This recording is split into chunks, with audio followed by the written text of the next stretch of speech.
Hi guys, my name's Nathan, and today we're going to be conducting an interview with my friend Carpenter.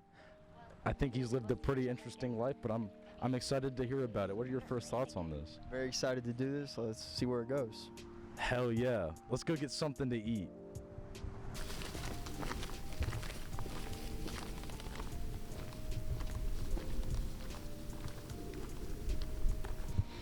Now that we made it to our destination, Carpenter, why don't you tell me a little bit about your relationship with your parents?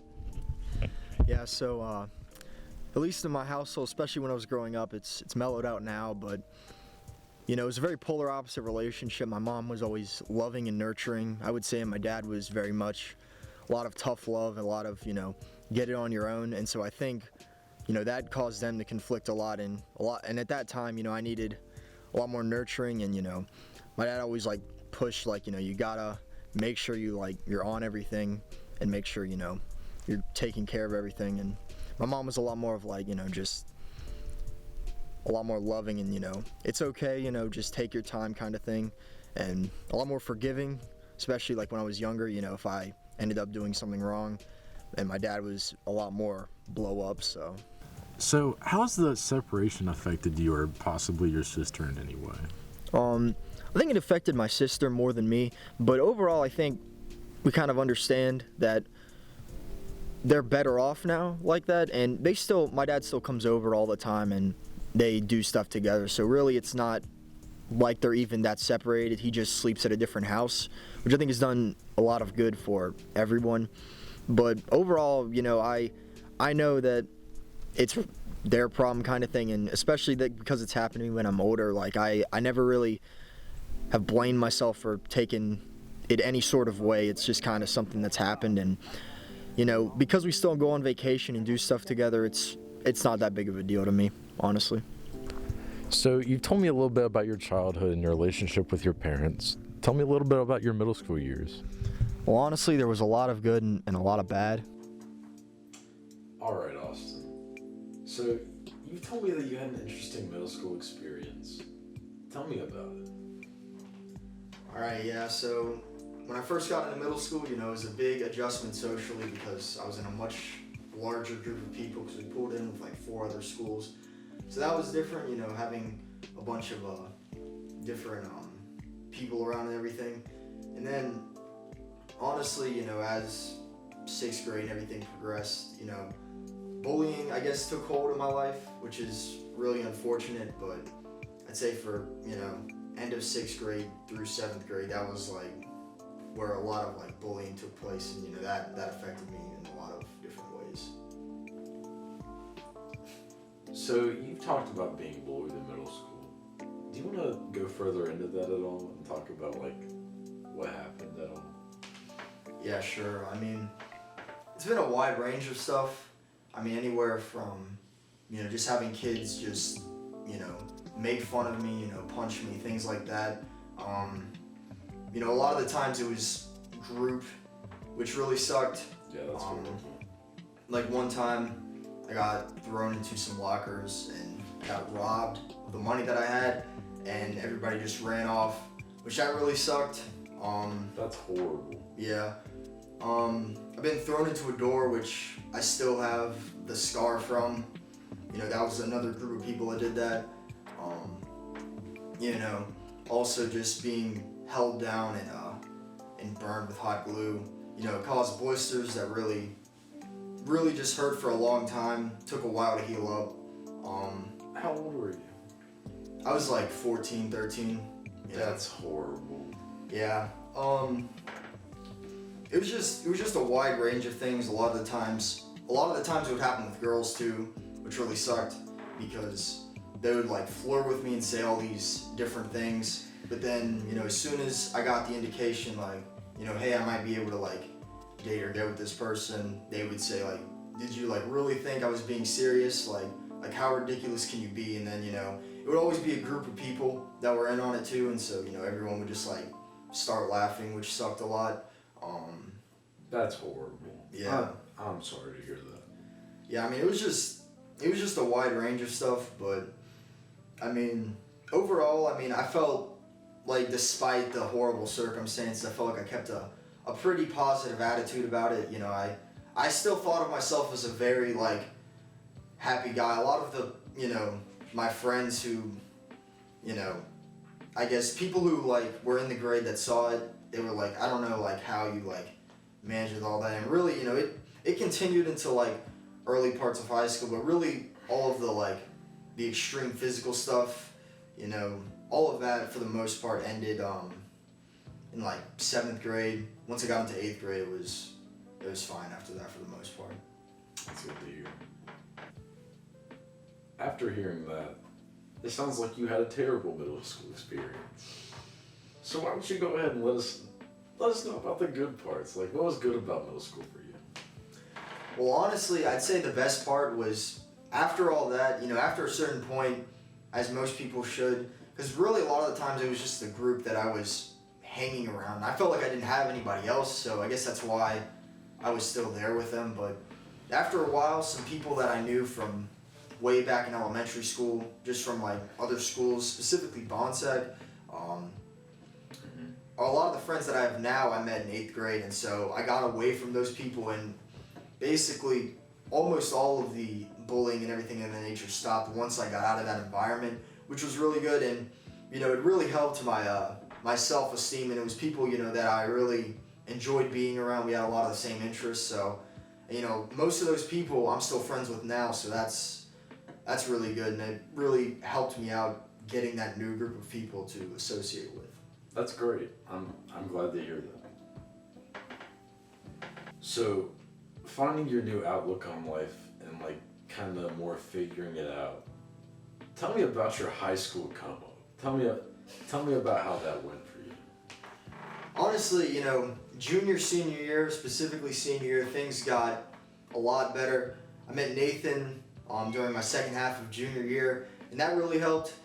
You know, I really enjoyed, because I still had a lot of problems socially, but his outgoingness socially really rubbed off on me, and I saw how he talked to people, and I saw a lot of, I guess, different things that he did, and it really helped me out, and I made a lot more friends at that point. I could talk to just about anybody, just by, I guess, being around him really helped me out, and just learning how to better be around people and better talk to people.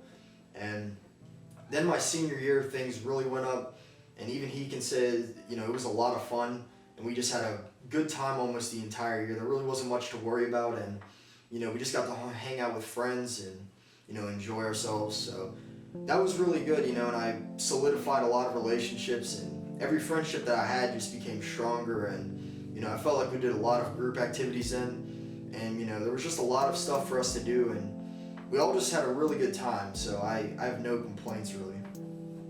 That's great to hear. He's talking about me, you guys, just to clarify. So, we graduated together, and we go to the same college. What are your plans, and how's college going for you? Well, honestly, college is going pretty good. I'm currently having an associate's in business administration, but I hope to go and major in finance. I'm going to transfer to Virginia Tech. You know, I really enjoy investing. I enjoy personal finance and helping people with money. So that's something that I hope to be able to make a career out of. And it always pays pretty well, and it's a lot of flexibility, which I really like. And you know, you really get to help people, because especially, you know, if they're coming to you and they need financial help, you know, it's a wonderful way to help them, because you know, it's everyone's livelihood, and you know, I feel like it's a great way for me to be able to give back to the world. So now, I know you have a couple hobbies, but right now your main one's music. What is music to you, and where do you plan on going with it? well, I started making music in about my junior year. It was a little bit after my dealing with depression, and I honestly use it as an outlet, especially for when I felt down. I felt like it was a really good way, because a lot of times I felt like there was no words for how I felt, and you know, being able to put that into music, it really just helped me get through everything, and it still does. You know, whenever I'm feeling a lot of emotion, whether it be happy or sad, that's when I feel like I can make the best music, and that's usually when I sit down and try to do it. And honestly, I'm probably just gonna stay on the same path that I'm doing right now. You know, I've some people have messaged me because I have a Facebook page for it, and you know they've told me that my music's helped them, and you know it's wonderful to hear that because you know it's just done the same thing for them that it's done for me, and you know if I can just help anybody, you know that's a huge thing for me. It's very therapeutic, and I feel like it's better for me than like journaling or something like that because I feel like I can be a lot more creative with it, and you don't always need words to be able to express how you're feeling. So That's really interesting. Carpenter, to close off this interview, I'd just like to talk about, the main reason why I'm interviewing you. And that's, why do you think that you're interesting and different than everybody else? Because I obviously see something else in you. But what do you think it is? I'd say one of the things that makes me, I guess, different is my ADHD. That's something that I've had to live with most of my life, and honestly, you know, it's not all bad. There's a lot of pluses to it. Like one of the things I really enjoy about it is I think it helps a lot with creativity. It really helps me think outside the box, and I feel like I can kind of view things from a different perspective that not everybody can.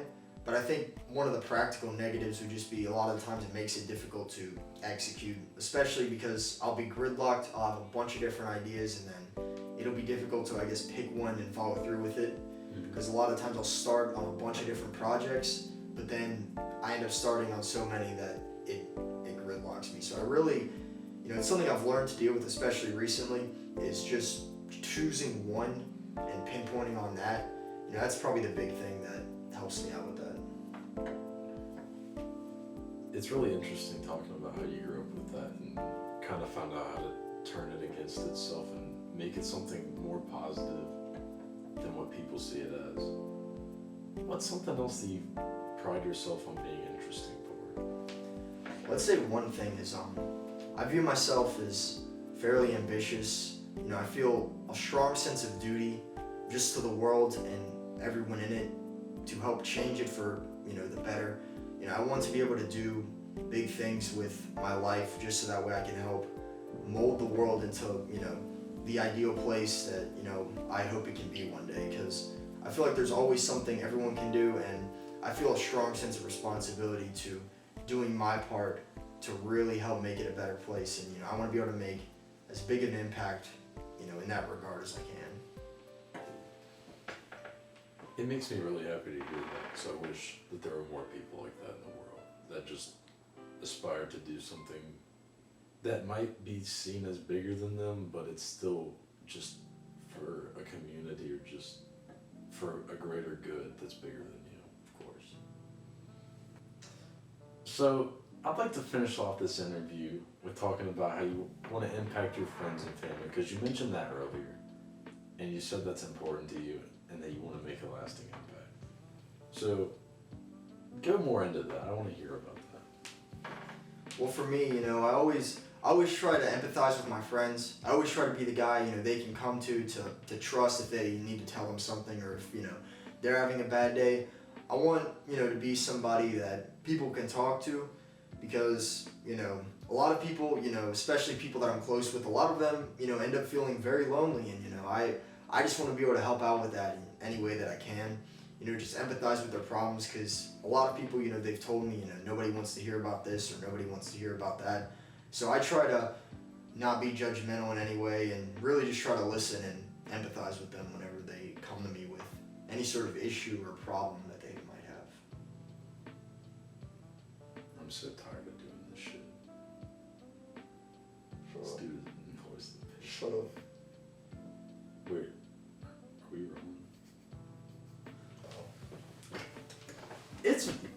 It's been a lovely time having you. I feel like we've had a very interesting and fun day. We've done a lot. We've gone quite a few places.